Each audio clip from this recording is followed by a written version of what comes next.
এই শিক্ষার সারমর্ম এই যে প্রভুর মতো কর্ম করিতে হইবে, কৃতদাসের মতো নয়। সর্বদা কর্ম করো, কিন্তু দাসের মতো কর্ম করিও না। সকলে কিভাবে কর্ম করিতেছে তাহা কি দেখিতেছ না? কেহই সম্পূর্ণভাবে কর্মহীন হইতে পারে না। 99% জন লোক কৃতদাসের মতো কর্ম করিয়া থাকে, তাহার ফল দুঃখ। ঐরূপ কর্ম স্বার্থপর। স্বাধীনতার সহিত কাজ করো, প্রেমের সহিত কাজ করো। প্রেম শব্দটি হৃদয়ঙ্গম করা বড় কঠিন। স্বাধীনতা না থাকিলে কখনো প্রেম আসিতে পারে না। কৃতদাসের পক্ষে যথার্থ প্রেম সম্ভব নয়। একটি কৃতদাস কিনিয়া শৃঙ্খলে বাঁধিয়া তাহাকে দিয়া কাজ করাও, সে বাধ্য হইয়া একটানাভাবে কাজ করিবে, কিন্তু তাহার অন্তরে কোনো ভালোবাসা থাকিবে না। এইরূপ আমরাও যখন সাংসারিক ব্যাপারে কৃতদাসের মতো কাজ করি, আমাদেরও অন্তরে কোনো ভালোবাসা থাকে না। আমাদের এই কাজ প্রকৃত কর্ম নয়। আমাদের আত্মীয় বান্ধবদের জন্য আমরা যে কাজ করি, এমনকি আমাদের নিজেদের জন্য যে কাজ করি, তাহার সম্বন্ধেও ওই কথাটা খাটে। স্বার্থের জন্য কৃতকর্ম দাসসুলভ কর্ম। আর কোনো কর্ম স্বার্থের জন্য কৃত কিনা তাহার পরীক্ষা এই যে প্রেমের সহিত যে কোনো কাজ করা যায়, তাহাতে সুখী হইয়া থাকে। প্রেম প্রণোদিত এমন কোনো কাজ নাই যাহার ফলে শান্তি ও আনন্দ না আসে। প্রকৃত সত্তা, প্রকৃত জ্ঞান, প্রকৃত প্রেম, অনন্তকালের জন্য পরস্পর সম্বন্ধ, ইহারা একে তিন। ইহাদের একটি যেখানে আছে, অপরগুলি সেখানে অবশ্য থাকিবে। ইহারা সেই অদ্বিতীয় সচ্চিদানন্দেরই ত্রিবিধ রূপ। যখন সেই সত্তা আপেক্ষিক ভাবাসম্পন্ন হয়, তখন উহাকে আমরা জগৎ রূপে দেখিয়া থাকি। সেই জ্ঞানই আবার জাগতিক বস্তু বিষয়ক জ্ঞানে পরিবর্তিত হয়, এবং সেই আনন্দই মানব হৃদয়ে সর্ববিধ ভালোবাসার ভিত্তিস্বরূপ। অতএব প্রকৃত প্রেম কখনো প্রেমিক অথবা প্রেমাস্পদ কাহারও দুঃখের কারণ হইতে পারে না। মনে করো, একজন পুরুষ একটি মেয়েকে ভালোবাসে। সে একাই তাহাকে পরিপূর্ণভাবে ভোগ করিতে চায়। তাহার প্রতিটি গতিবিধি সম্বন্ধে পুরুষটির মনে ঈর্ষার উদয় হয়। সে চায় মেয়েটি তাহার কাছে বসুক, তাহার কাছে দাঁড়াক, তাহার ইঙ্গিতে খাওয়া দাওয়া, চলাফেরা প্রভৃতি সব কাজ করুক।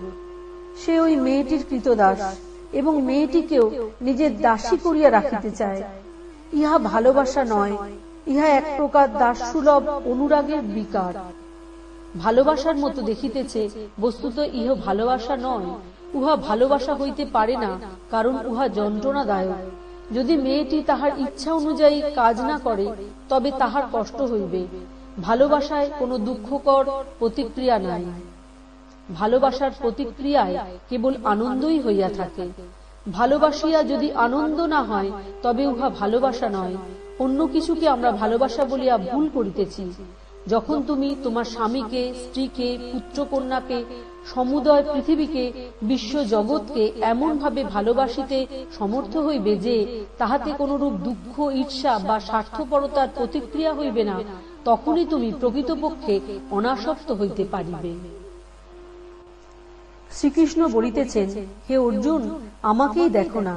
আমি যদি এক মুহূর্ত কর্ম হইতে বিরত হই, সমগ্র জগৎ ধ্বংস হইবে। কর্ম করিয়া আমার কোনো লাভ নাই। আমিই জগতের একমাত্র প্রভু। তবে আমি কর্ম করি কেন?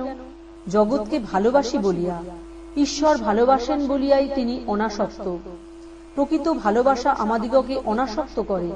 যেখানেই দেখিবে আসক্তি, পার্থিব বস্তুর প্রতি এই আকর্ষণ, সেখানেই জানিবে উহা প্রাকৃতিক আকর্ষণ। কতকগুলি জড়বিন্দুর সহিত আরো কতকগুলি জড়বিন্দুর ভৌতিক আকর্ষণ মাত্র। কিছু যেন দুইটি বস্তুকে ক্রমাগত নিকটে আকর্ষণ করিতেছে, আর উহারা পরস্পর খুব নিকটবর্তী হইতে না পারিলেই যন্ত্রণার উদ্ভব হয়। কিন্তু প্রকৃত ভালোবাসা ভৌতিক বা শারীরিক আকর্ষণের উপর কিছুমাত্র নির্ভর করে না। এইরূপ প্রেমিকগণ পরস্পরের নিকট হইতে সহস্র মাইল ব্যবধানে থাকিতে পারেন, কিন্তু তাহাতে তাহাদের ভালোবাসা অটুট থাকিবে। উহা বিনষ্ট হইবে না, এবং উহা হইতে কখনো কোনো যন্ত্রণাদায়ক প্রতিক্রিয়া হইবে না। এই অনাসক্তি লাভ করা একরূপ সারা জীবনের সাধনা বলিলেও হয়। কিন্তু উহা লাভ করিতে পারিলেই আমরা প্রকৃত প্রেমে লক্ষ্যস্থলে উপনীত হইলাম এবং মুক্ত হইলাম। তখন আমাদের প্রকৃতিজাত বন্ধন খসিয়া পড়ে এবং আমরা প্রকৃতির যথার্থ রূপ দেখিতে পাই। প্রকৃতি আমাদের জন্য আর বন্ধন সৃষ্টি করিতে পারে না। আমরা তখন সম্পূর্ণ স্বাধীনভাবে দাঁড়াইতে পারি এবং কর্মের ফলাফল আর গণ্য করি না। কি ফল হইল কে তখন গ্রাহ্য করে? শিশু সন্তানদিগকে কিছু দিলে তোমরা কি তাহাদের নিকট হইতে কিছু প্রতিদান চাও? তাহাদের জন্য কাজ করাই তোমার কর্তব্য, ওইখানেই উহা শেষ। কোন বিশেষ ব্যক্তি, নগর বা রাষ্ট্রের জন্য যাহা করো তাহা করিয়া যাও, কিন্তু সন্তানদিগের প্রতি তোমার যেরূপ ভাব উহাদের প্রতিও সেই ভাব অবলম্বন করো। উহাদের নিকট হইতে প্রতিদান স্বরূপ কিছু আশা করিও না। যদি সর্বদা দাতার ভাব অবলম্বন করিতে পারো, প্রত্যুৎকারের কোনো আশা না রাখিয়া জগৎকে শুধু দিয়া যাইতে পারো, তবেই সেই কর্ম হইতে তোমার কোনো বন্ধন বা আসক্তি আসিবে না। যখন আমরা কিছু প্রত্যাশা করি তখনই আসক্তি আসে। যদি কৃতদাসের মতো কাজ করিলে তাহাতে স্বার্থপরতা ও আসক্তি আসে, তাহা হইলে প্রভুর ভাবে কাজ করিলে তাহাতে অনাসক্তিজনিত আনন্দ আসিয়া থাকে। আমরা অনেক সময় ন্যায় ধর্ম ও নিজ নিজ অধিকারের কথা বলিয়া থাকি, কিন্তু দেখিতে পাই এ সংসারে ওইগুলি শিশুসুলভ বাক্য মাত্র। দুইটি ভাব মানুষের চরিত্র নিয়ন্ত্রণ করিয়া থাকে, ক্ষমতা ও দয়া। ক্ষমতা প্রয়োগ চিরকালই স্বার্থপরতা দ্বারা চালিত হয়। সকল নরনারী তাহাদের শক্তি ও সুবিধা যতটা আছে তাহার যতটা পারে তাহা প্রয়োগ করিতে চেষ্টা করে। দয়া স্বর্গীয় বস্তু। ভালো হইতে গেলে আমাদের সকলকেই দয়াবান হইতে হইবে।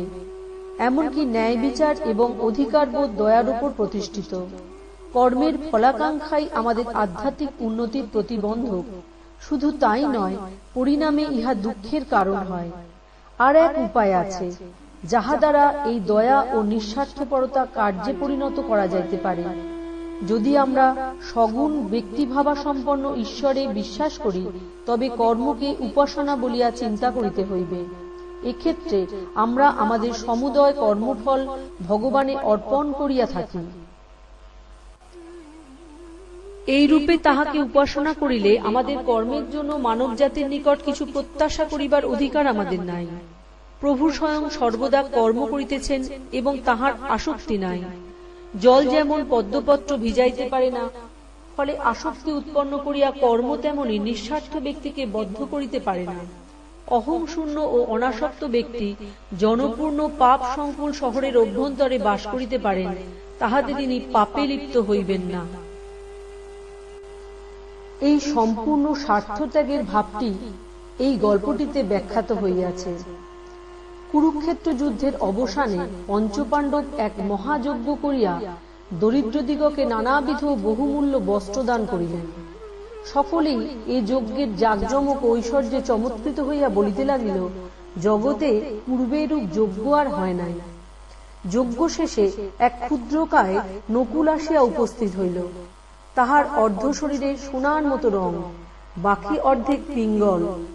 নকুলটি সেই যজ্ঞভূমিতে গড়াগড়ি দিতে লাগিল এবং সেখানে উপস্থিত সকলকে বলিল, তোমরা সব মিথ্যাবাদী, ইহা যজ্ঞই নয়। তাহারা বলিতে লাগিল, কি তুমি বলিতেছ, ইহা যজ্ঞই নয়? তুমি কি জানো না এই যজ্ঞে দরিদ্রদিগকে কত ধনরত্ন প্রদত্ত হইয়াছে? সকলেই ধনবান ও সন্তুষ্ট হইয়া গিয়াছে। ইহার মতো অদ্ভুত যজ্ঞ আর কেহ কখনো করে নাই।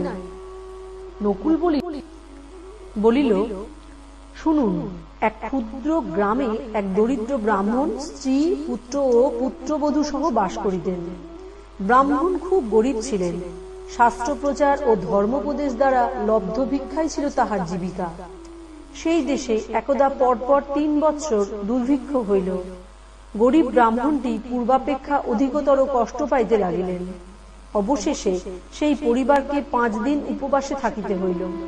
সৌভাগ্যক্রমে 6ষ্ঠ দিনে পিতা কিছু যবের ছাতু সংগ্রহ করিয়া আনিলেন এবং উহা 4 ভাগ করিলেন। তাহারা উহা খাদ্যরূপে প্রস্তুত করিয়া ভোজনে বসিয়াছেন। এমন সময় দরজায় ঘা পড়িল। পিতা দ্বার খুলিয়া দেখিলেন যে এক অতিথি দাঁড়াইয়া। ভারতবর্ষে অতিথি বড় পবিত্র ও মাননীয়।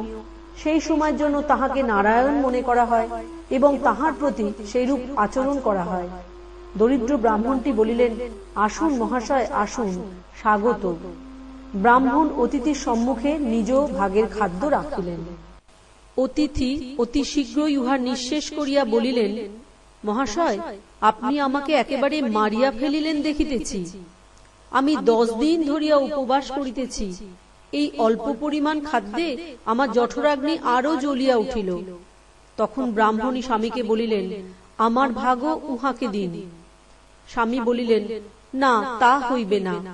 কিন্তু ব্রাহ্মণ পত্নী জোর করিয়া বলিতে লাগিলেন, এ দরিদ্র অতিথি আমাদের নিকট উপস্থিত, আমরা গৃহস্থ, আমাদের কর্তব্য তাহাকে খাওয়ানো। আপনার যখন আর কিছু দিবার নাই, তখন সহধর্মিণী রূপে আমার কর্তব্য তাহাকে আমার ভাগ দেওয়া। এই বলিয়া তিনিও নিজ ভাগ অতিথিকে দিলেন। অতিথি তৎক্ষণাৎ তাহার নিঃশেষ করিয়া বলিলেন, এখনো আমি ক্ষুধায় জ্বলিতেছি। তখন পুত্রটি বলিল, আপনি আমার ভাগও গ্রহণ করুন। পুত্রের কর্তব্য পিতাকে তাহার কর্তব্য পালনে সহায়তা করা। অতিথি তাহারও অংশ খাইয়া ফেলিলেন, কিন্তু তথাপি তাহার তৃপ্তি হইল না। তখন পুত্রবধূও তাহার ভাগ দিলেন। এইবার তাহার আহার পর্যাপ্ত হইল। অতিথি তখন তাহাদিগকে আশীর্বাদ করিতে করিতে চলিয়া গেলেন। সেই রাত্রে ওই 4টি লোক অনাহারে মরিয়া গেল। ওই ছাতুর গুড়া কিছু মেঝে পড়িয়াছিল। যখন আমি উহার উপরে গড়াগড়ি দিলাম, তখন আমার অর্ধেক শরীর সোনালী হইয়া গেল। আপনারা সকলে তো ইহা দেখিতেছেন। সেই অবধি আমি সমগ্র জগৎ খুঁজিয়া বেড়াইতেছি। আমার ইচ্ছা যে এইরূপ আর একটি যজ্ঞ দেখিব, কিন্তু আর সেইরূপ যজ্ঞ দেখিতে পাইলাম না। আর কোথাও আমার শরীরের অপরাধ সুবর্ণে পরিণত হইল না। এই জন্যই আমি বলিতেছি, ইহা যজ্ঞই নয়। ভারত হইতে এরূপ স্বার্থত্যাগ ও দয়ার ভাব চলিয়া যাইতেছে। মহৎ ব্যক্তিগণের সংখ্যা ক্রমশ কমিয়া যাইতেছে। নূতন ইংরেজি শিখিবার সময় আমি একটা গল্পের বই পড়িয়াছিলাম। উহাতে একটি গল্প ছিল, কর্তব্যপরায়ণ বালকের গল্প। সে কাজ করিয়া যাহা উপার্জন করে, তাহার কতকাংশ তাহার বৃদ্ধা জননীকে দিয়াছিল। বইয়ের 3-4 পৃষ্ঠা ধরিয়া বালকের এই কাজের প্রশংসা করা হইয়াছে, কিন্তু ইহাতে অসাধারণত্ব কি আছে? এই গল্প যে কি নীতি শিক্ষা দেয়, কোনো হিন্দু বালকই তাহা ধরিতে পারে না। এখন পাশ্চাত্য দেশের ভাব, প্রত্যেকেই নিজের জন্য, শুনিয়া আমি ব্যাপারটা বুঝিতে পারিতেছি। এদেশে এমন লোক অনেক আছে যাহারা নিজেরাই সব ভোগ করে, বাপ মা স্ত্রী পুত্রদিগের একেবারে ভাসাইয়া দেয়। কোথাও কখনো গৃহস্থের এরূপ আদর্শ হওয়া উচিত নয়। এখন তোমরা বুঝিতেছ কর্মযোগের অর্থ কি। উহার অর্থ মৃত্যুর সম্মুখীন হইয়াও মুক্তি বুঝিয়া সকলকে সাহায্য করা। লক্ষ লক্ষ বার লোক তোমাকে প্রতারণা করুক, কিন্তু তুমি একটি প্রশ্নও করিও না, এবং তুমি যে কিছু ভালো কাজ করিতেছ তাহা ভাবিও না। দরিদ্রগণকে তুমি যে দান করিতেছ তাহার জন্য বাহাদুরি করিও না, অথবা তাহাদের নিকট হইতে কৃতজ্ঞতা আশা করিও না। বরং তাহারা যে তোমাকে তাহাদের সেবা করিবার সুযোগ দিয়াছে, সেই জন্যই তাহাদের প্রতি কৃতজ্ঞ হও। অতএব স্পষ্টই দেখা যাইতেছে, আদর্শ সন্ন্যাসী হওয়া অপেক্ষা আদর্শ গৃহী হওয়া কঠিন। যথার্থ ত্যাগীর জীবন অপেক্ষা যথার্থ কর্মীর জীবন কঠোরতর না হইলেও সত্যই সমভাবে কঠিন। কর্তব্য কি? কর্মযোগে তত্ত্ব বুঝিতে হইলে আমাদের জানা আবশ্যক কর্তব্য কাহাকে বলে। আমাকে যদি কিছু করিতে হয়, তবে প্রথমেই জানিতে হইবে ইহা আমার কর্তব্য, তবেই তাহা করিতে পারিব। কর্তব্য জ্ঞান আবার বিভিন্ন জাতির মধ্যে ভিন্ন ভিন্ন। মুসলমান বলেন, তাহার শাস্ত্র কোরআনে যাহা লিখিত আছে তাহাই তাহার কর্তব্য। হিন্দু বলেন, তাহার বেদে যাহা আছে তাহাই তাহার কর্তব্য। খ্রিস্টান আবার বলেন, তাহার বাইবেলে যাহা আছে তাহাই তাহার কর্তব্য। সুতরাং আমরা দেখিলাম, জীবনের বিভিন্ন অবস্থায়, ইতিহাসের বিভিন্ন যুগে ও বিভিন্ন জাতির ভিতরে কর্তব্যের ভাব ভিন্ন ভিন্ন। অন্যান্য সার্বভৌম ভাববোধক শব্দের ন্যায় কর্তব্যশব্দেরও স্পষ্ট সংজ্ঞা দেওয়া অসম্ভব।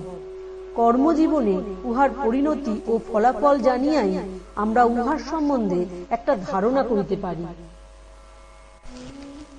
যখন আমাদের সম্মুখে কতকগুলি ঘটনা ঘটে, তখন আমাদের সকলেরই সেগুলি সম্বন্ধে কোনো বিশেষভাবে কার্য করিবার জন্য স্বাভাবিক অথবা পূর্ব সংস্কার অনুযায়ী ভাবের উদয় হয়। সেই ভাবের উদয় হইলে মন সেই পরিবেশ সম্বন্ধে চিন্তা করিতে আরম্ভ করে। কখনো মনে হয় এরূপ অবস্থায় এইভাবে কর্ম করাই সঙ্গত, আবার অন্য সময় ঠিক সেইরূপ অবস্থা হইলে সেইভাবে কর্ম করা অন্যায় বলিয়া মনে হয়। সর্বত্রই কর্তব্যের এই সাধারণ ধারণা দেখা যায়। প্রত্যেক সদ্ব্যক্তি নিজ বিবেকের আদেশ অনুযায়ী কর্ম করিয়া থাকেন। কিন্তু বিশেষ কোন গুণ কর্মকে কর্তব্যে পরিণত করে? যদি একজন খ্রিস্টান সম্মুখে গোমাংস পাইয়া নিজের প্রাণ রক্ষার জন্য আহার না করে, অথবা অপরের প্রাণ রক্ষার জন্য তাহাকে না দেয়, তাহা হইলে সে নিশ্চয় বোধ করিবে যে তাহার কর্তব্যে অবহেলা হইয়াছে। কিন্তু একজন হিন্দু যদি ঐরূপ ক্ষেত্রে উহা ভোজন করিতে সাহস করে, অথবা অপর হিন্দুকে উহা খাইতে দেয়, সেও নিশ্চয় সমভাবে বোধ করিবে যে তাহার কর্তব্য পালন করা হইল না। হিন্দুর শিক্ষা ও সংস্কার তাহার হৃদয়ে ঐরূপ ভাব আনিয়া দিবে। গত শতাব্দীতে ভারতে ঠগ নামে কুখ্যাত দস্যুদল ছিল।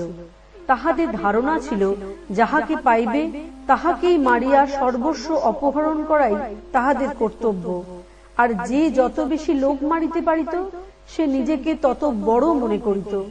সাধারণত একজন পথে বাহির হইয়া আর একজনকে গুলি করিয়া হত্যা করিলে অন্যায় কার্য করিয়াছে মনে করিয়া দুঃখিত হইয়া থাকে। কিন্তু সেই ব্যক্তি যদি সৈন্যদলের অন্তর্ভুক্ত হইয়া শুধু একজনকে নয় 20 জনকে গুলি করিয়া হত্যা করে, তবে সে আনন্দিতই হয় এবং ভাবে সে অতি সুন্দর রূপে তাহার কর্তব্য সম্পন্ন করিয়াছে। অতএব এটি বেশ সহজেই বুঝা যাইতেছে যে কি করা হইয়াছে বিচার করিয়াই কর্তব্য নির্ধারিত হয় না। সুতরাং ব্যক্তি নিরপেক্ষভাবে কর্তব্যের একটা সংজ্ঞা দেওয়া একেবারে অসম্ভব। এটি কর্তব্য, এটি অকর্তব্য এরূপ নির্দেশ করিয়া কিছু বলা যায় না। তবে ব্যক্তি বা আধ্যাত্মের দিক হইতে কর্তব্যের লক্ষণ নির্ণয় করা যাইতে পারে। যে কোনো কার্য ভগবানের দিকে লইয়া যায় তাহাই সৎকার্য, এবং যে কোনো কার্য আমাদিগকে নিম্ন দিকে লইয়া যায় তাহা অসৎ কার্য। আধ্যাত্মভাবের দিক হইতে দেখিলে আমরা দেখিতে পাই কতকগুলি কার্য আমাদিগকে উন্নত ও মহান করে, আর কতকগুলি কার্যের প্রভাবে আমরা অবনত ও পশুভাবাপন্ন হইয়া পড়ি। কিন্তু সর্বাবস্থায় সর্ববিধ ব্যক্তির পক্ষে কোন কার্যের দ্বারা কিরূপ ভাব আসিবে তাহা নিশ্চয় করিয়া বলা সম্ভব নয়। তথাপি সকল যুগের, সকল সম্প্রদায়ের ও সকল দেশের মানুষ কর্তব্য সম্বন্ধে কেবল একটি ধারণা এক বাক্যে স্বীকার করিয়া লইয়াছে, এবং উহা এই সংস্কৃত শ্লোকার্ধে বর্ণিত হইয়াছে। পরোপকার পুণ্যায় পাপায় পরপীড়নম। ভগবদ গীতা জন্ম ও অবস্থাগত কর্তব্যের কথা বারবার উল্লেখ করিয়াছেন। বিভিন্ন কর্মের প্রতি কোন ব্যক্তির মনোভাব কিরূপ হইবে তাহা ওই ব্যক্তির বর্ণ, আশ্রম ও সামাজিক মর্যাদা অনুসারেই অনেকটা নিরূপিত হয়।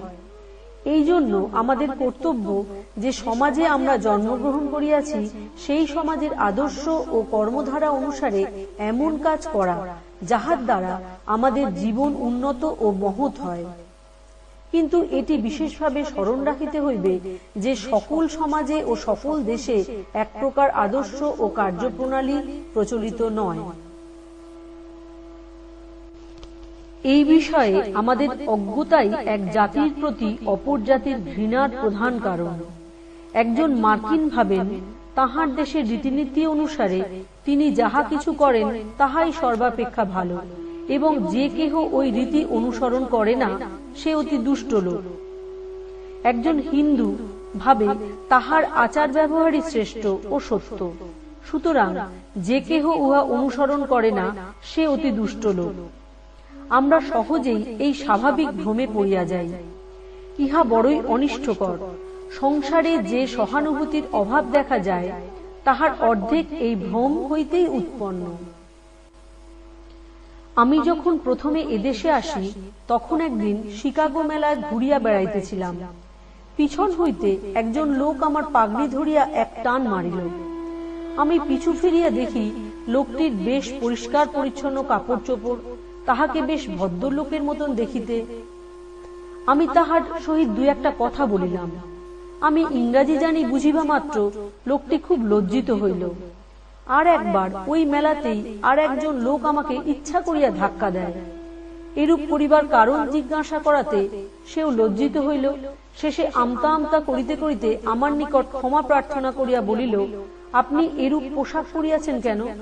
এই সকল ব্যক্তির সহানুভূতি তাহাদের মাতৃভাষা ও নিজেদের পোশাক পরিচ্ছদের গণ্ডির মধ্যে সীমাবদ্ধ। দুর্বল জাতির ওপর সবল জাতি যে সকল অত্যাচার করে সেগুলির অধিকাংশেরই কারণ এই কুসংস্কার সঞ্জাত। ইহা দ্বারা মানুষের প্রতি মানুষের সৌহার্দ্য নষ্ট হয়। যে ব্যক্তি আমাকে জিজ্ঞাসা করিলেন আমি তাহার মতো পোশাক পরি না কেন এবং আমার বেশের জন্য আমার সহিত অসৎ ব্যবহার করিতে চাহিলেন, তিনি হয়তো খুব ভালো লোক, হয়তো তিনি সন্তান বৎসল পিতা ও একজন সজ্জন ব্যক্তি, কিন্তু যখনই তিনি ভিন্ন পরিবেশ পরিহিত কাহাকেও দেখিলেন তখনই তাহার স্বাভাবিক সহৃদয়তা লুপ্ত হইয়া গেল। সকল দেশেই আগন্তুক বিদেশীদের শোষণ করা হয়, কারণ তাহারা যে জানে না নতুন অবস্থায় পড়িয়া কিরূপে আত্মরক্ষা করিতে হয়। এই জন্য তাহারাও ওই দেশের লোকেদের সম্বন্ধে একটা ভুল ধারণা লইয়া যায়। নাবিক, সৈন্য ও বণিকগণ বিদেশে অদ্ভুত অদ্ভুত ব্যবহার করিয়া থাকে। নিজেদের দেশে ঐরূপ করিবার কথা তাহারা স্বপ্নেও ভাবিতে পারে না। এই কারণেই বোধহয় চীনারা ইউরোপীয় ও মার্কিনগণকে বিদেশি শয়তান বলিয়া থাকে। পাশ্চাত্য জীবনের ভালো দিকগুলি দেখিলে তাহারা এরূপ বলিতে পারিত না। সুতরাং একটি বিষয় আমাদের স্মরণ রাখা উচিত যে আমরা যেন অপরের কর্তব্য বিচার করিতে গিয়া তাহাদেরই চোখ দিয়া দেখি, যেন অপর জাতির আচার ব্যবহার আমাদের নিজেদের মাপকাঠি দিয়া মাপিতে না যাই। আমি বিশ্বজগতের মাপকাঠি নই, আমাকে জগতের সহিত সামঞ্জস্য রক্ষা করিয়া চলিতে হইবে। সমগ্র জগৎ কখনো আমার ভাবের সহিত মিলিয়া মিশিয়া